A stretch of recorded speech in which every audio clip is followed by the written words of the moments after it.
তোমারও বেলায় নিব সখী, তোমার কানের সোনা সখী গো।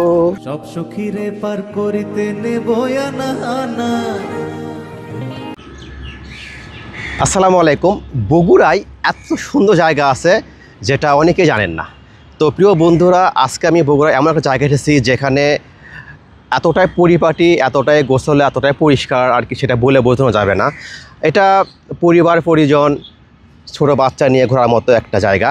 তো আমি এখন আছি ক্যান্টনমেন্ট এরিয়া, অর্থাৎ মাঝিরা ক্যান্টনমেন্টের বোট ক্লাব। আর এই বোট ক্লাবের পরিবেশটা অনেক সুন্দর, জায়গাটা অনেক ছোট। পাশে একটা রাইড করার মতো একটা লেক আছে যেখানে আমরা জনপ্রতি 20 টাকায় রাইড করতে পারবো, যেটা আর কি অনেক ভালো। পাশে একটা সামরিক জাদুঘর আছে। তো চলুন আমরা একটু এগুলো হালকা একটু ফুটেজ দেখাই, দেখে তারপরে আমরা বোট রাইড করব, দেন আমরা এই সামরিক জাদুঘরে যাব। চলুন একটু ঘুরে আসি। এই বোট ক্লাবের অন্যতম আকর্ষণ এই বোট রাইড করা। এই লেকে আপনারা জনপ্রতি 20 টাকার বিনিময়ে বোটগুলো রাইড করতে পারবেন। লেকের পাশে একদম ফুলে ভরপুর, তবে এই পরিবেশটা সবসময় পাবেন না। এখন পানি কম কিন্তু ফুল আছে, কিছুদিন পর ফুল থাকবে না কিন্তু প্রচুর পরিমাণের পানি থাকবে। যখন পানি থাকবে বেশি তখন কিন্তু বোট রাইড করতে আরও ভালো লাগবে। আপনারা এখানে বোট রাইড করবেন কিন্তু এই এরিয়ার সামনে কিন্তু উপরে উঠতে পারবেন না।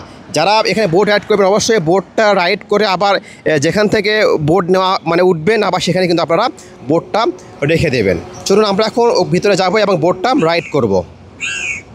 সব সখীরে পার করিতে নেব আনা আনা, তোমারও বেলায় নিব সখী, তোমার কানের সোনা সখী গো।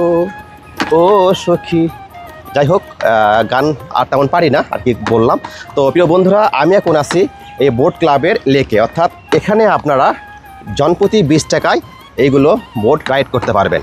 আর এটা অনেক কষ্টকর একটা বিষয়, কারণ বৈঠা দিয়ে এরকম বোট চালানো একটু খাটুনির বিষয়। আমি ফার্স্ট টাইম চালাচ্ছি ক্যান্টনমেন্ট এরিয়ার এই বোট ক্লাব রাইড করতেছি, এটা আসলে ভালো লাগার বিষয়।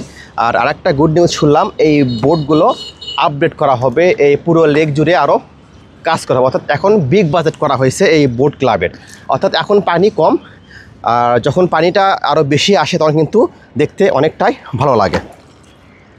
কোনো প্রকার ছবি তোলা ভিডিও করা নিষিদ্ধ, এই জন্য ভিতরে দেখাতে পারি নাই। ভিতরে গেলাম, ভিতরে বগুড়ার যে মুক্তিযুদ্ধের কাহিনীগুলো, সেক্টরে কোন কোন জায়গায় কী ধরনের ইতিহাস আছে সেগুলো তুলে ধরা হয়েছে। বোট ক্লাবের ভিতরে জাদুঘরের পাশে একটা ক্যান্টিন আছে, আপনারা চাইলে এখান থেকে আপনাদের খাবারগুলো কিনতে পারেন। আর একটা গুরুত্বপূর্ণ কথা হচ্ছে, বোট ক্লাবের এরিয়ার ভিতরে আপনি কোনো প্রকারের মোটরসাইকেল, সাইকেল, যে কোনো ধরনের যানবাহন নিয়ে প্রবেশ করতে পারবেন না। নিজ দায়িত্বে আপনাকে রোডের সাইডে এরকমভাবে রাখতে হবে। যেহেতু এটা সেনানিবাস ক্যান্টনমেন্ট এরিয়া, অবশ্যই এখানে অনেক রুলস আছে। তো আমরা যারা আসবো অবশ্যই ওনাদের যে রুলস মতো যে মেনটেন করা লাগবে এটা কিন্তু আপনারা অবশ্যই করবেন। আর আসেন পরিবার নিয়ে, অবশ্যই এখানকার পরিবেশ বজায় রেখেই আপনারা এখানে ঘুরে যাবেন। ভালো থাকবেন। আসসালামু আলাইকুম।